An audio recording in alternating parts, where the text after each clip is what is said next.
രാജ്യത്തെ നടുക്കി വിമാന ദുരന്തം. ലണ്ടനിലേക്ക് പുറപ്പെട്ട എയർ ഇന്ത്യ ബോയിംഗ് 787 വിമാനം തകർന്നു വീണു.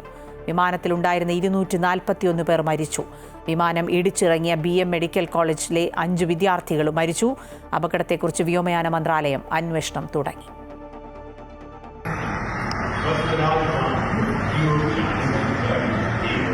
ഡൽഹിയിൽ നിന്ന് ഗുജറാത്തിലെ സർദാർ വല്ലഭായ് പട്ടേൽ അന്താരാഷ്ട്ര വിമാനത്താവളത്തിലെത്തി അവിടെ നിന്ന് ലണ്ടനിലേക്ക് പുറപ്പെട്ട എയർ ഇന്ത്യ ബോയിംഗ് 7878 വിമാനമാണ് ജനവാസ മേഖലയിൽ തകർന്നു വീണത്.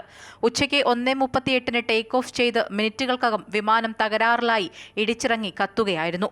BJ മെഡിക്കൽ കോളേജ് ഹോസ്റ്റൽ കെട്ടിടത്തിലേക്കാണ് വിമാനം ഇടിച്ചിറങ്ങിയത്. വിമാനത്തിൽ 230 യാത്രക്കാരും 12 ജീവനക്കാരുമാണ് ഉണ്ടായിരുന്നത്. ഇതിൽ 169 പേർ ഇന്ത്യക്കാരും മറ്റുള്ളവർ വിദേശ പൗരന്മാരുമാണ്. തകർന്നു വീണ വിമാനത്തിൽ നിന്ന് എയർ ട്രാഫിക് കൺട്രോൾ ടവറിലേക്ക് മെയ്ഡേ സന്ദേശം ലഭിച്ചുവെന്ന് അധികൃതർ അറിയിച്ചു. വിമാനം തകരുന്നതിന് ഏതാനും നിമിഷങ്ങൾക്ക് മുൻപ് അടിയന്തര സാഹചര്യങ്ങളിൽ പൈലറ്റുമാർ നൽകുന്നതാണ് മെയ്ഡേ സന്ദേശം. എന്നാൽ വിമാനത്തിലേക്ക് എയർ ട്രാഫിക് കൺട്രോളിൽ നിന്ന് തിരികെ ബന്ധപ്പെടാനായില്ല എന്ന് സിവിൽ വ്യോമയാന ഡയറക്ടറേറ്റ് പുറത്തിറക്കിയ പ്രസ്താവനയിൽ പറയുന്നു.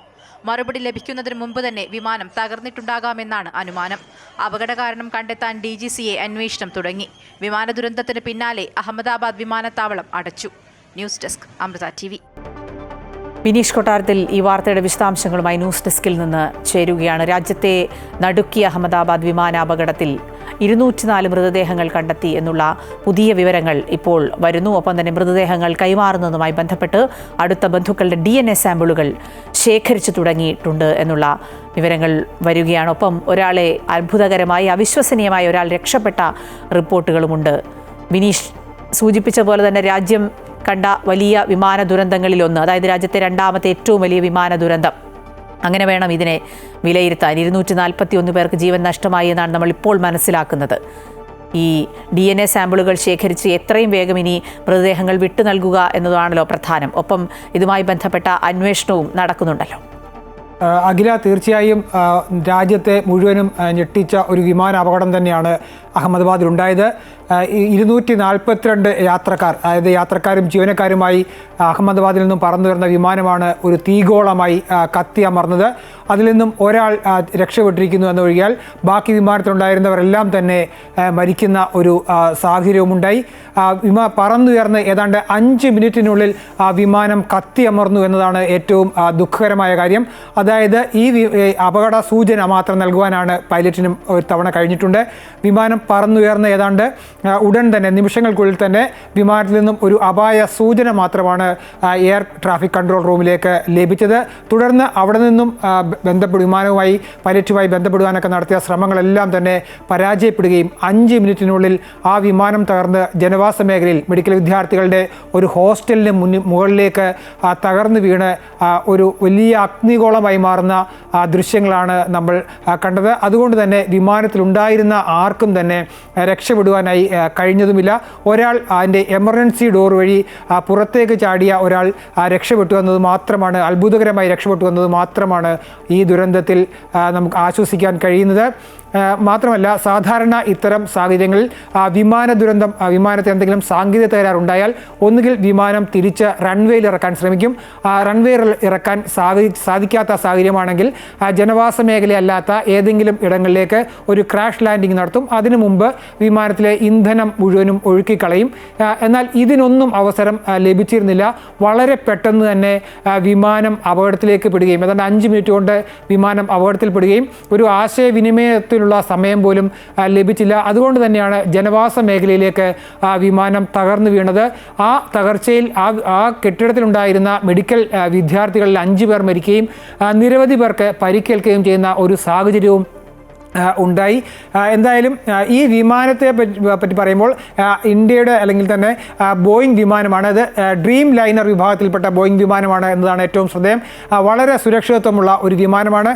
ഈ വിമാനം മുമ്പ് തകർന്ന് അപകടങ്ങളൊന്നും ഉണ്ടായിട്ടില്ല എന്നതും ശ്രദ്ധേയമാണ്. ഒപ്പം തന്നെ ഈ വിമാനം പറപ്പിച്ചിരുന്ന 2 പൈലറ്റുമാരും വളരെയധികം പ്രാഗൽഭ്യമുള്ള നല്ല പരിചയസമ്പന്നരായ പൈലറ്റുമാരായിരുന്നു. അതിൽ ഒരാൾ 8000-ലധികം മണിക്കൂർ വിമാനം പറപ്പിച്ച പരിചയസമ്പത്തുണ്ട്. അതൊക്കെ കൊണ്ട് തന്നെ എന്താണ് സംഭവിച്ചത് എന്നുള്ളത് കാര്യത്തിൽ ഒരു വലിയ ആശങ്കയുണ്ട്. വളരെ പെട്ടെന്ന്, അതായത് നിമിഷങ്ങൾക്കുള്ളിൽ എന്തോ സംഭവിച്ച് വലിയ ഒരു ദുരന്തം ഉണ്ടാവുകയാണ് ചെയ്തത്. അതുകൊണ്ട് തന്നെയാണ് ഒരു ക്രാഷ് ലാൻഡിങ്ങിനോ അല്ലെങ്കിൽ തിരിച്ചിറക്കുവാനോ ഒന്നും വിമാനത്തിന് കഴിയാതെ പോയത്. മറ്റൊരു പ്രധാനപ്പെട്ട കാര്യം എന്നത് ലണ്ടനിലേക്ക് പോകുന്ന വിമാനമായിരുന്നു. അതായത് അഹമ്മദാബാദിൽ നിന്ന് ലണ്ടനിലേക്ക് പോകുമ്പോൾ അത് ദീർഘദൂര സർവീസാണ്. അതുകൊണ്ട് തന്നെ വിമാനത്തിൽ ആവശ്യത്തിന് ഇന്ധനം നിറച്ചുകൊണ്ട് തന്നെയാണ് വിമാനം ഉയർന്നത്. അതും വിമാനം ഉയർന്ന ഉടൻ തന്നെ തകർന്നതോടെ ആ വിമാനത്തിലുള്ള ഇന്ധനം ഒഴുകിക്കളയാനൊന്നും കഴിഞ്ഞിരുന്നില്ല. അതും വലിയ ഒരു തീഗോളമാകാൻ ഇടയാക്കി. അഖില, ബിനീഷ്, ഈ കേന്ദ്ര ആഭ്യന്തരമന്ത്രി അമിത്ഷാ ഒപ്പം വ്യോമയാന മന്ത്രി ഒക്കെ ഇപ്പോൾ അഹമ്മദാബാദിൽ എത്തിയിട്ടുണ്ട്. സ്ഥിതിഗതികളൊക്കെ വിലയിരുത്തുകയാണ്. ഗുജറാത്തിനെ സംബന്ധിച്ച് അവരുടെ മുൻ മുഖ്യമന്ത്രി വിജയ് രൂപാണിയുടെ മരണം കൂടി ഈ ഒരു വിമാന അപകടത്തിൽ ഉണ്ടായിട്ടുണ്ടല്ലോ. അഖില, തീർച്ചയായിട്ടും അപകടമുണ്ടായ ഉടൻ തന്നെ വ്യോമയാന മന്ത്രി അങ്ങോട്ടേക്ക് എത്തുകയും തുടർന്ന് പ്രധാനമന്ത്രിയുടെ നിർദ്ദേശത്തെ കൂടി സ്വീകരിച്ചുകൊണ്ട് കേന്ദ്ര ആഭ്യന്തരമന്ത്രി അമിത്ഷായും നേരിട്ട് സ്ഥലത്തെത്തിയിട്ടുണ്ട്. കാരണം അവിടെയുള്ള പ്രവർത്തനങ്ങൾ, അവിടെ രക്ഷാപ്രവർത്തനങ്ങൾ കൂടുതൽ ഊർജിതമാക്കേണ്ടതായിട്ടുണ്ട്. ചികിത്സയിൽ കഴിയുന്ന വിദ്യാർത്ഥികളടക്കമുള്ളവർ, കാരണം ആ കെട്ടിടത്തിലുണ്ടായിരുന്ന മെഡിക്കൽ വിദ്യാർത്ഥികൾ ആശുപത്രിയിൽ ചികിത്സയിൽ കഴിയുന്നുണ്ട്. അവർക്കൊക്കെ ഗുരുതരമായ പരിക്കുകളുണ്ട്. അവർക്ക് മികച്ച ചികിത്സ ഉറപ്പാക്കണം. ഒപ്പം തന്നെ ഈ വിമാനത്തിലുണ്ടായിരുന്ന ആൾക്കാർ, അതായത് ഒരാൾ ഒഴികെ ബാക്കി എല്ലാവരും വിമാനത്തിൽ തന്നെ ഉണ്ടായിരുന്നു. അവരുടെ മൃതദേഹം കത്തിയെരിഞ്ഞ നിലയിലാണ്. ആ മൃതദേഹങ്ങളെല്ലാം വീണ്ടെടുക്കേണ്ടതായിട്ടുണ്ട്. ആ മൃതദേഹങ്ങൾ നമുക്കറിയാം, ഇത്രയും വലിയ ഒരു തീഗോളത്തിൽ നിന്നും ആ മൃതദേഹങ്ങൾ പുറത്തെടുക്കുമ്പോൾ ആ മൃതദേഹം തിരിച്ചറിയുവാൻ കഴിയുന്ന ഒരു സാഹചര്യം ഒരിക്കലും ഉണ്ടാവില്ല.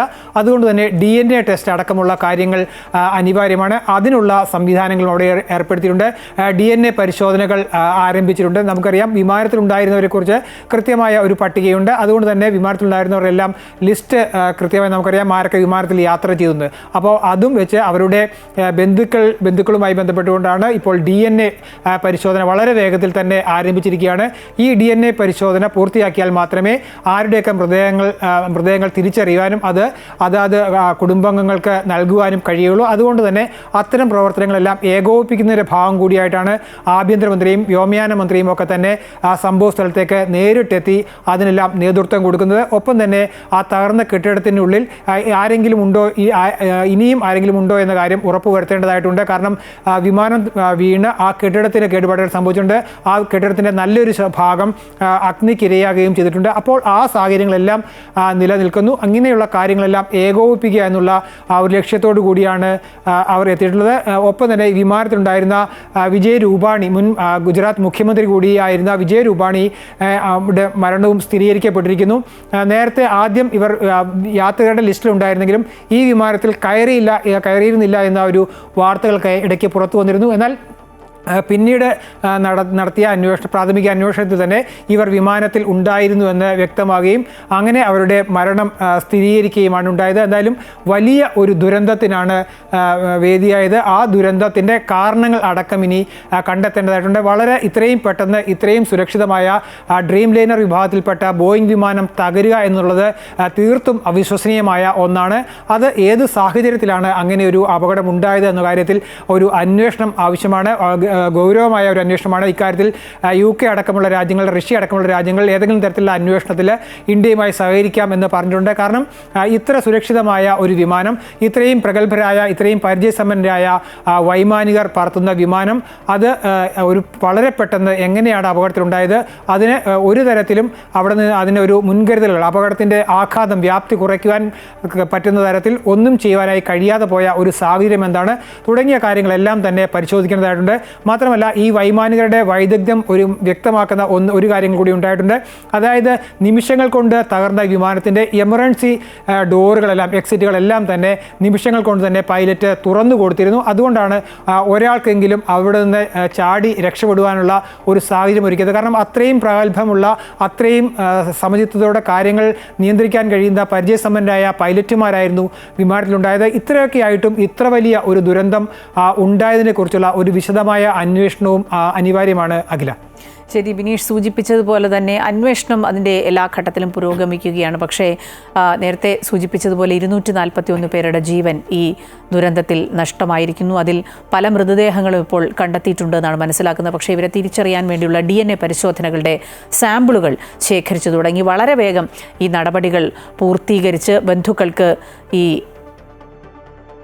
മൃതദേഹങ്ങൾ വിട്ടു നൽകാനുള്ള നടപടികളായിരിക്കും ഇനി നടക്കുക. ഇതിനായി കേന്ദ്ര ആഭ്യന്തരമന്ത്രിയും ഒപ്പം തന്നെ വ്യോമയാന മന്ത്രി അഹമ്മദാബാദിൽ തുടരുകയാണ്. നേരത്തെ സൂചിപ്പിച്ചതുപോലെ പക്ഷേ അഹമ്മദാബാദ് വിമാനത്താവളത്തിൻ്റെ പ്രവർത്തനങ്ങൾ ഇപ്പോൾ പുനരാരംഭിച്ചിട്ടുണ്ട് എന്നാണ് മനസ്സിലാക്കുന്നത്. ആദ്യമേ വിമാന ദുരന്തമുണ്ടായ പശ്ചാത്തലത്തിൽ വിമാനത്താവളത്തിൻ്റെ പ്രവർത്തനങ്ങൾ നിർത്തിയിരുന്നു. ഒപ്പം മറ്റു വിമാനങ്ങളെ വഴിതിരിച്ചു വിടുന്നതോ ചില വിമാനങ്ങൾ റദ്ദാക്കുന്നതോ ആയ നടപടികളിലേക്കൊക്കെ കടന്നിരുന്നു. പക്ഷേ എങ്കിൽ കൂടി ഇപ്പോൾ സ്ഥിതി ഏകദേശം സാധാരണ നിലയിലേക്ക് മാറുകയാണ് എന്നാണ് മനസ്സിലാക്കുന്നത്. പക്ഷേ രാജ്യം കണ്ട വലിയൊരു വിമാന ദുരന്തത്തിനാണ് ഈ ദിവസം നമ്മൾ സാക്ഷിയായത്.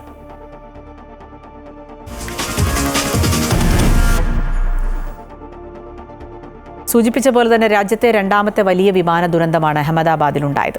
വിമാനത്തിലുണ്ടായിരുന്ന 241 പേരുടെ ജീവൻ കവർന്ന ദുരന്തത്തിന്റെ കാരണം തേടുകയാണ് അന്വേഷണ സംഘം.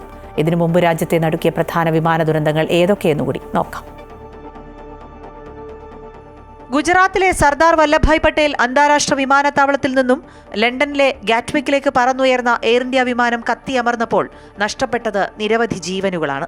വിമാനത്തിലുണ്ടായിരുന്ന ആളുകൾക്കൊപ്പം വിമാനം ഇടിച്ചിറങ്ങിയ മെഡിക്കൽ കോളേജ് ഹോസ്റ്റലിലെ വിദ്യാർത്ഥികൾക്കും ജീവൻ നഷ്ടമായി. രാജ്യത്തുണ്ടായ രണ്ടാമത്തെ വലിയ അപകടമായാണ് അഹമ്മദാബാദ് അപകടത്തെ കണക്കാക്കുന്നത്. രാജ്യത്തെ ഏറ്റവും വലിയ വിമാന അപകടമുണ്ടായത് 1996 നവംബർ 12-നാണ്.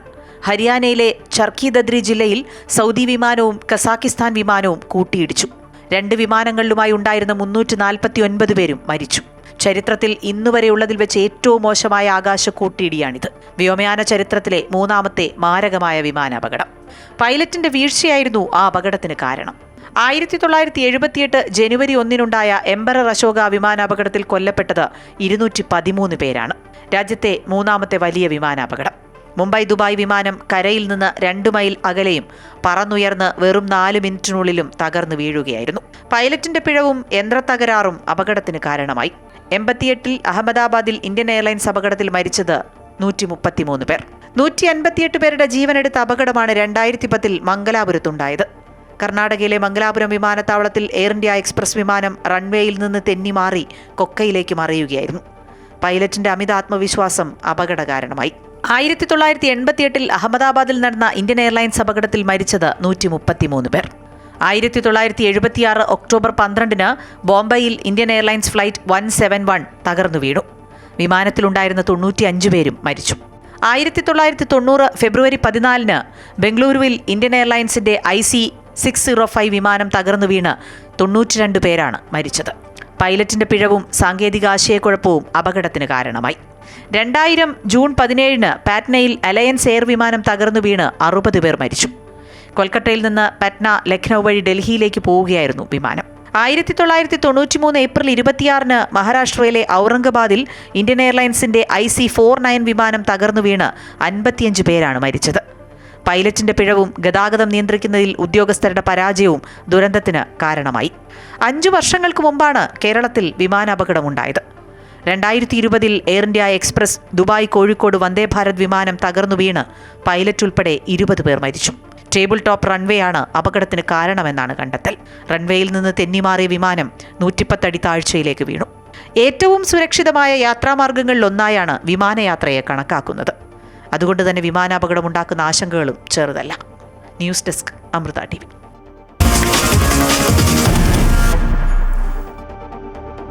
അഹമ്മദാബാദ് വിമാന ദുരന്തത്തിൽ മരിച്ചവരിൽ മലയാളി നഴ്സും പത്തനംതിട്ട പുല്ലാട് സ്വദേശിനി രഞ്ജിത ഗോപകുമാരൻ നായരാണ് മരിച്ചത്.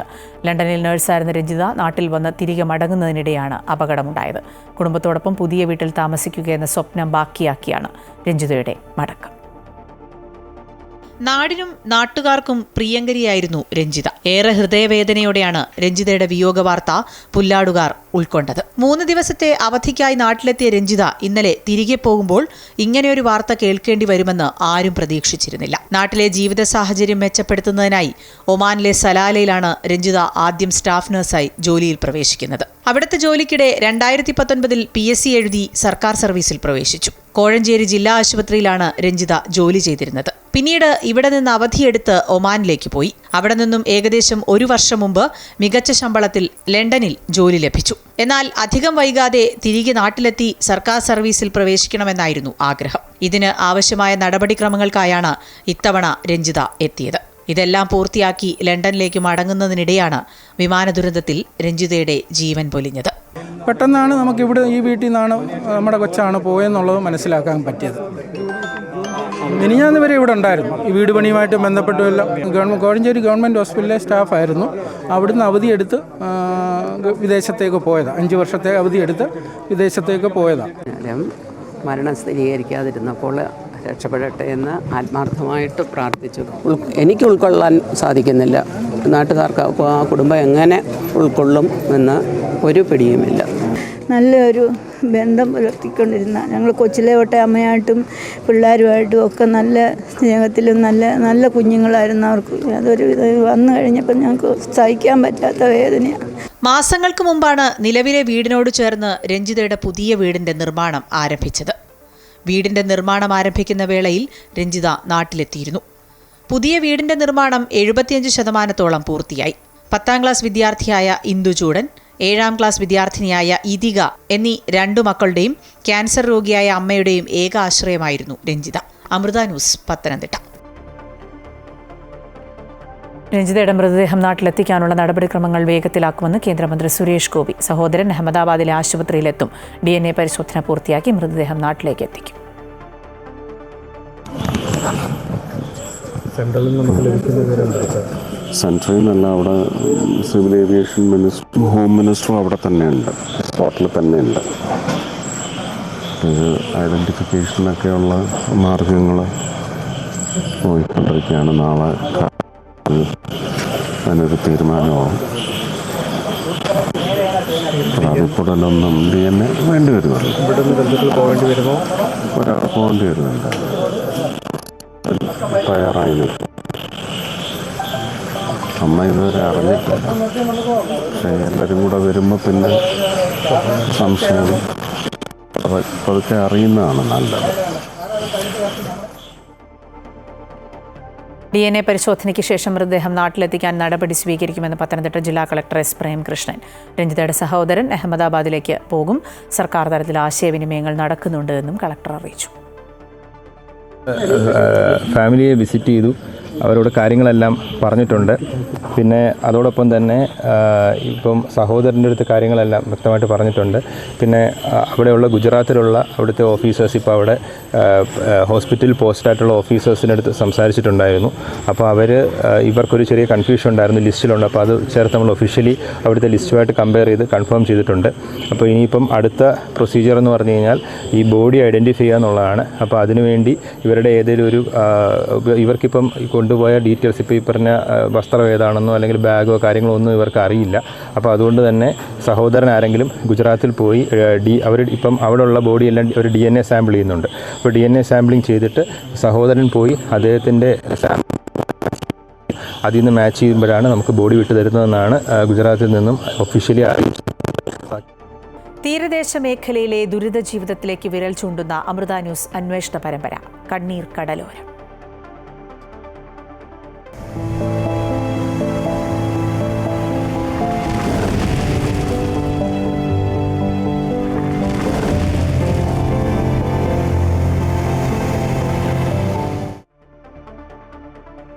കാസർഗോഡ് ചിറമ്മൽ കടപ്പുറത്ത് വർഷങ്ങൾക്ക് മുമ്പ് വീട് തകർന്ന മത്സ്യത്തൊഴിലാളി കുടുംബങ്ങൾ കഴിയുന്നത് വാടക വീടുകളിൽ. കടൽക്ഷോഭത്തിൽ വീടും സ്ഥലവും നഷ്ടപ്പെട്ടവർക്ക് അധികൃതർ നൽകിയ ഉറപ്പുകളൊന്നും ഇനിയും നടപ്പായില്ല.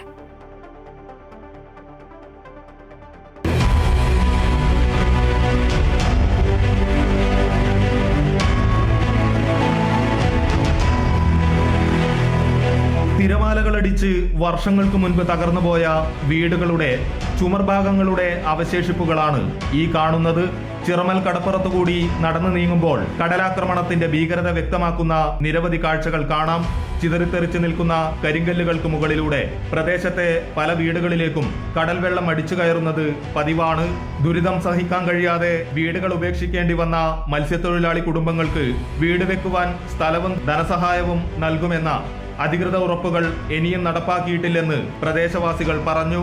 3 സെന്റ് സ്ഥലം ലഭിച്ച പല കുടുംബങ്ങളും വീട് വെക്കാനുള്ള ഫണ്ട് ലഭിക്കാത്തതിനാൽ വാടക വീടുകളിൽ സ്വന്തം ചിലവിൽ കഴിയുകയാണ്. 3 സെന്റ് സ്ഥലം പോലും ലഭിക്കാത്ത കുടുംബങ്ങളും ചിറമൽ കടപ്പുറത്തുണ്ട്. ഈ വീടും ഇവിടം വരെ ഉണ്ടായിരുന്നു, ഞാൻ നിന്ന സ്ഥലം വരെ ഉണ്ടായിരുന്നു. കടലെടുത്തിട്ട് ബാക്കി എല്ലാം എല്ലാവരും പോകേണ്ട അവസ്ഥ വന്നു. അവിടെ പോകും. അവിടെ ഓരോ ചില സാഹചര്യങ്ങളിൽ വാടകയ്ക്ക് താമസിക്കേണ്ട അവസ്ഥ. എന്നിട്ട് വാടക നമ്മളെ കൊടുക്കാം, അത് അവർ കൊടുക്കാം, പഞ്ചായത്ത് കൊടുക്കാം, ഒന്നും ഇതുവരെ നിലവിൽ വന്നില്ല. വാടകയ്ക്ക് കഴിയുന്ന മത്സ്യത്തൊഴിലാളിയായ പുരുഷോത്തമൻ ജീവിത ദുരിതത്തെക്കുറിച്ച് പറഞ്ഞു. ഉള്ളത് ഇപ്പൊ ഒരു 100 മീറ്ററിനകത്താണ് കടല് ഉള്ളിൽ കളിക്കുന്നത്. ഞങ്ങള് എപ്പോ എന്ത് സംഭവിക്കുന്ന ആർക്കൊന്നും പറയാൻ കഴിയില്ല. കടലിനെ പറ്റി ഞങ്ങളിപ്പോ ദൂരം പോയിട്ട് വാടകയ്ക്കാണ് നിൽക്കുന്നത്. ഞങ്ങളെ വീടെല്ലാം പഴകിയ വീടാണ്. ഈ കടൽ ഭീഷണി കൊണ്ട് തകർന്ന് കാറ്റത്തരം പൊളിഞ്ഞിട്ട് ഞങ്ങൾ ഇപ്പൊ വാടകയ്ക്ക് നിൽക്കുന്നത്. ചെറിയൊരു സ്ഥലം അവിടെ എടുത്തിട്ടുണ്ട്. ഇപ്പൊ വീട് കെട്ടേണ്ട അഭിപ്രായത്തിനുള്ളത്. ഗവൺമെന്റിന് ഒരു അനുകൂലം ഇതുവരെ കിട്ടിയിട്ട് നമുക്ക്. 2001 മുതൽ ഇവിടെ കടലാക്രമണം രൂക്ഷമാണ്. ടെട്രാപോഡ് സ്ഥാപിക്കലും കല്ലിടലുമെല്ലാം അധികൃത വാഗ്ദാനങ്ങൾ മാത്രമായി ഒതുങ്ങുകയാണ്. അമൃത ന്യൂസ്, കാസർഗോഡ്.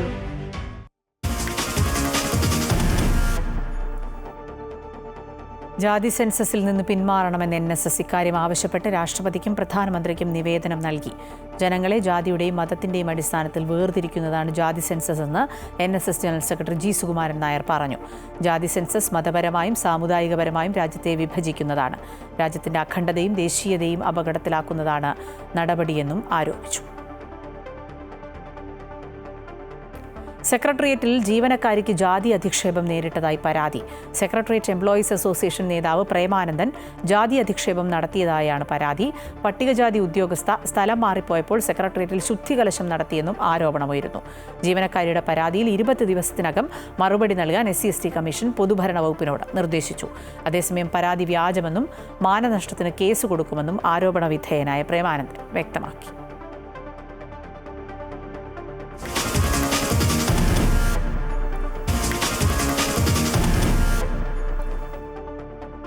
ലോക ടെസ്റ്റ് ക്രിക്കറ്റ് ചാമ്പ്യൻഷിപ്പിൽ ദക്ഷിണാഫ്രിക്കയ്ക്കെതിരെ ഓസ്ട്രേലിയയുടെ 2ാം ഇന്നിംഗ്സ് ബാറ്റിംഗ് തുടരുന്നു. അലക്സ് കാരിയുടെ വിക്കറ്റാണ് ഏറ്റവും ഒടുവിൽ നഷ്ടമായത്. ഓസ്ട്രേലിയയുടെ 1ാം ഇന്നിംഗ്സ് 212 റൺസിന് അവസാനിച്ചിരുന്നു.